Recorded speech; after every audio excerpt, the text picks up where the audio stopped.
Welcome back to the What's True Health podcast. You're joined by me and Victor. Hello.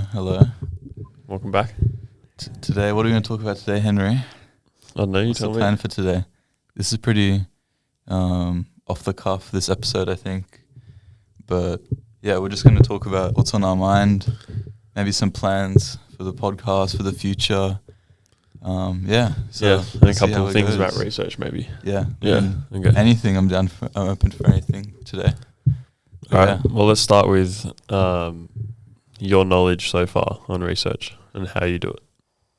Okay, research is a tough thing because originally I thought that it would be easy. You just had to find a few papers and you would find the answer, and it's just as simple as that.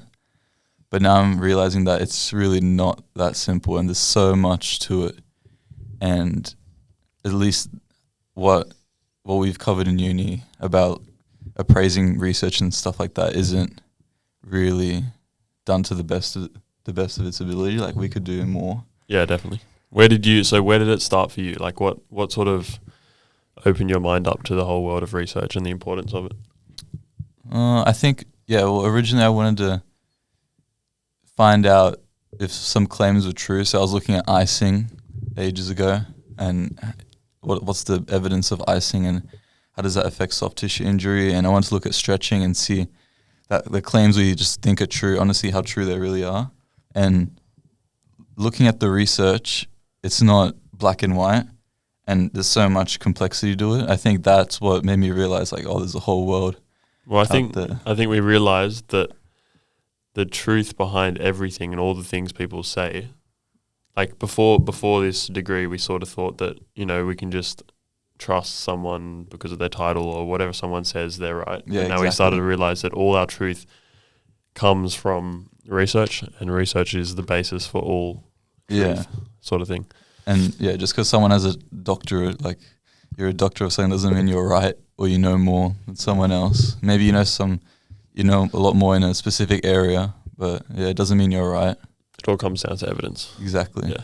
But evidence is hard because I feel like it should be taught a lot more. Even in high school, I feel like everyone should know how to search Google Scholar, find what's true. Yeah, so wait, tell people first, what are the main platforms or search platforms that you've been exposed to or that you use? Mainly Google Scholar. Why is that? It's just accessible and it's pretty easy to use. What you do is you put the quotation marks behind, so it works with keywords basically. Well, there's a lot of different sort of little tips and tricks and hacks to make the search an efficient search. Yeah, an efficient search. Like if you type in does ice therapy reduce reduce pain or something. Reduce pain. You'll get because there's thousands of studies out there, right? It'll work, but it won't be the best way of going about it. No, it's better to do keywords like ice, pain, using male, quotation marks, female, whatever, ankle injury, stuff like that. The keywords to really narrow the search down, and also using Boolean operators like and or. Those also help, and you can get the search down to under 100. Yeah. Yeah. Because it really refines it, doesn't it? And I think people know that. And I definitely started out writing big sentences and thinking it would work. Yeah. So what we look for obviously in a study is for it to be peer reviewed. That's a big thing. Types of studies, peer review. Do you want to explain what a peer review study is? So peer review means that the journal has a body that assesses every paper that comes into it, and then they basically say is this good, is this bad, how basically the study design, how good is it, and if it's not good enough, they'd say, no, sorry, we don't want you in our journal, and if you fix these things, then we can let you into the journal. Yeah, so it makes all of these studies sort of legitimate and verified. More legitimate. Legitimate. Sorry, definitely. Not legitimate, more legitimate. I bet there's a lot of peer-reviewed studies that are trash. Yeah, definitely. You come across a few, don't you? Yeah, and it's also fair for other people who might think it's a bit boring because it's literally just black and white piece of paper, PDF, and it's just text, and then occasionally a table. But the way I like to approach it is look at I think it would be actually good to go down like what's in a research paper one by one. So it starts off with the abstract, which is basically a brief summary, and you can use that to see if that paper's. It's like the blurb. Of Yeah, a it's book, like a for blurb. example. Yeah, that's a good way to think about it. And it's basically a summary of what's in the paper, and you use that to find out if it's relevant to what you're looking for. Same with the title. And then introduction is basically, usually they'll go through the summary of the literature, what do we know about the current literature, and like what's the purpose of this study, where does that fit into it. So that's kind of, Aim. if you want to know more about it, like more about the background of the study and like where it fits into the literature, that's intro would be a good place to look. But it's not like a book you read, abstract, intro, methods, whatever. You don't read it like that, or you can, but it's more efficient to go just, if you're looking for a certain amount of information, you can just go to specific places you want. So yeah, intro would be good for that. And then methods is, I've heard it described as a cookbook. Yep. So what are the steps and procedures in order to recreate the study? And it's good to find out like the study design, and then that can tell you more about how all these things give away sort of the validity of the study. Yeah, how good the study is, how legitimate it is, how good it is at finding what it's set out to find, basically. And then after methods, results, I think it's results, which is just graphs and tables sometimes, and basically showing you what they found. And then the discussion section, which is like where could they improve? What were the it's basically a summary of the results. What were the like important findings, and maybe places where other research can go. Yeah. And then the conclusion is just summary of like the key points that you need to take away from it. So if you don't read it like a book, just find the sections that you want, and if you really want to critically analyze it, you'd probably have to read the whole thing to make a clear judgment. And I think as students and researchers, it's very important to start to, even from say first year, to start looking at and analysing and building your sort of skills to evaluate and critically analyse all the different sort of research studies, and build those sort of, really put on those analytical glasses and hats, and just really break down a study, because it's interesting, and do it on something that you're interested in, like any sort of topic that's relevant to you, and that it'll become pretty eye-opening. Yeah, and later on, you will be expected to be able to find research and use it in your own clinical practice. So why not start now? You're going to have to learn anyway. Yeah. Want to be evidence-based practitioners, don't you? Exactly. And I feel like, what were you going to say? Well, we can also mention the hierarchy. I was going to say that as well.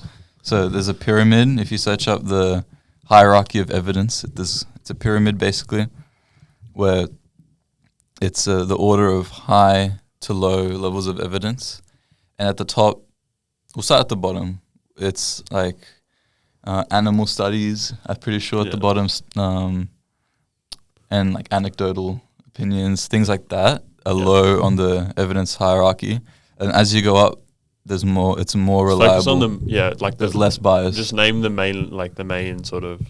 Okay, so there's basically the gold standard is RCTs, randomized controlled trials. Yep. And that's basically when you have one group, one control group, one intervention group. They're randomized, and then it's set out to find some effect. And then beyond that, you can get meta-analyses and systematic reviews, which are basically awesome. They're good. Which are basically a collection of papers put together to find out a general. It's effect, in the word, observed like meta-analysis. Yeah, right. They're analyzing a lot of papers to find out an observed effect, and those are more reliable. But then also, if you put in bad studies, you're going to get out bad studies. So it's not always reliable either. And then there's also observational and cohort studies, which I don't really. It's hard to remember the difference because I don't really read them. But one of them was risk factors, taking a population with certain risk factors and seeing how likely they are to develop something. And then another one was where they take the outcome of interest. So, for example, people with lung cancer, and then trace back to see that if they were predispositioned to certain risk factors. So I'm not sure which one's which, but yeah, just a quick Google search will tell you that. Yeah. So I think definitely depending on the research that you're undertaking, a different type of study will be needed. Definitely. And one big thing that I think we missed out on is qualitative research. And so far, I haven't really been exposed to qualitative research. I mean, we are only first year, but I guess we're looking at research as more of a objective, like this is right, whatever. That's very in the realm of quantitative research, but we haven't really delved into qualitative research. But it is actually, I would argue, it's as important because the beliefs of people and treatment are equally as important as the effectiveness and the mechanisms behind it, I would say. Yeah. Because there's the contextual factors. Definitely. And I feel like that's something we would have to look more into. We don't know anything about it. We haven't been told anything about it, so that's definitely... Yeah, so I think moving forward, maybe sort of in the near future, we're working towards with this podcast, hopefully like sort of showing you guys our sort of journey through research, and sort of we're sort of excited to maybe do stuff like sort of finding misconceptions or just sort of breaking down claims which are widely accepted, or not even breaking them down, and just presenting the as evidence much sort of evidence it. As we can for and against, or neutral or anything like that, and sort of just going through studies together on it, bringing out some significant studies which show alternate views or the same views, and sort of presenting it all, so then we ourselves and you guys listening can make informed decisions and sort of think about it more critically. Yeah, and you'd be surprised what you realize that you think is true actually might not be true, or might not be what you originally expected. So once you take the deep dive, it's a lot of things. So a lot of people have preconceived notions of health and do this to fix this, but you don't actually know until you look at the evidence. So we have a few topics lined up, like we've written down quite a few different things that we're interested in. So we have a big list. We'll slowly get to those sort of things, and we'll give you that. And we're also thinking of getting Andrew on the podcast, Andrew X Fizz on Instagram, and we're going to see if because he knows more about research than us. He's a researcher, and we might see if we can get him on just to we'll pick a topic, talk about it, and then we'll go through some of the evidence. And his process as well, because then we can sort of bounce off ideas with him and see how he does it. Yeah, see how we do it, see the differences. Yeah, it's good to see different perspectives on. And because just by doing it yourself, you might think, I know the best way how to do research or how to interpret it. But having someone else there would actually be really helpful. So we're excited for that. Yeah. That's coming soon. But it's crazy because coming into it, I would have no clue that I'll be having this conversation. Like, I thought research would just be something straightforward.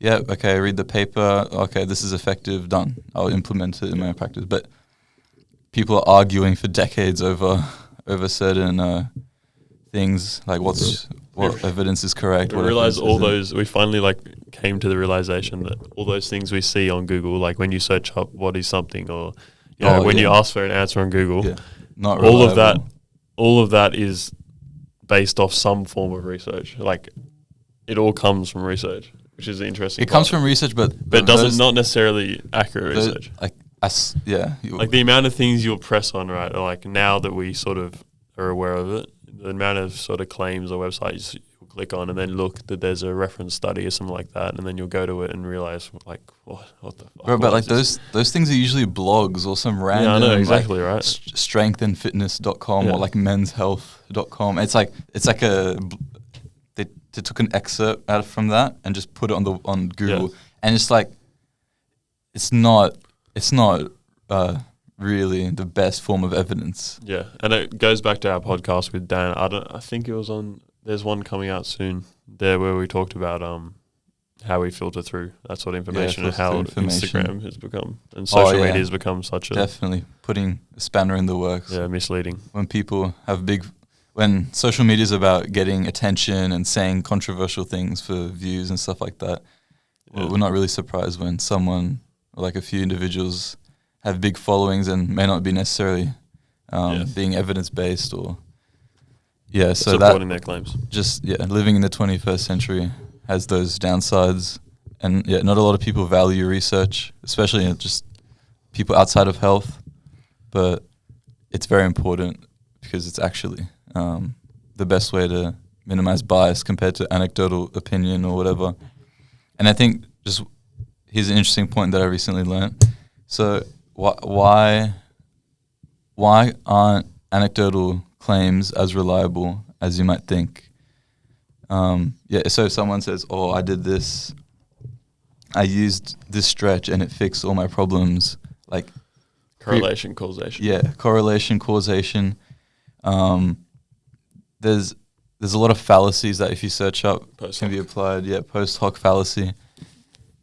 You need to be aware of these things because previously I would have thought, oh yeah, okay, you did this stretch, it must have worked, but there's a lot more to it than that. Yeah. And will it work again? Yeah, will it work? Will it, is that the one thing that caused it? Like you need there's often in this, I think it's a very common thing that someone treats something and then has the viewer opinion, and that is the exactly. Sort of and because you don't have that's why control groups are so important, because you don't know if it was the natural history of the condition. Like usually back pain gets better over time anyway, no matter what treatment you do. You don't know if it's actually the treatment or natural history, like you just get better over time. That because you don't have a control group to test that out, you don't know. So that puts more bias. It's all about bias and eliminating bias. That's what research is all about. If I had to put it in a few sentences or a couple words there. All right. So thanks for listening again. We've obviously get excited for the things coming out. Yeah. We're working on a few things. We've got podcasts coming out probably pretty soon. If you're listening, it's probably already out with Daniel, the second podcast. Go listen to that. And also maybe we'll see if we can get some more guests in, like some physios or some we're gonna organizations. We'll try and reach out and see what happens. But it'll be really exciting. If you're listening to this and you're a physio or an EP and you want to come on the pod, hit us up. We want to get a EP and a physio both on at the same time and have a discussion. Yeah. But also we'll probably feature. We've already been on it, but we'll feature. We've recorded it. We might feature on the Research to Practice podcast. So keep your eyes out for that podcast. Definitely have a listen there. With Andrew and Emily. Yeah. But that was great. We touched on some good topics there. Yeah. All right. Thank you for listening, everyone. Thank you, guys. See ya. All right. Bye-bye.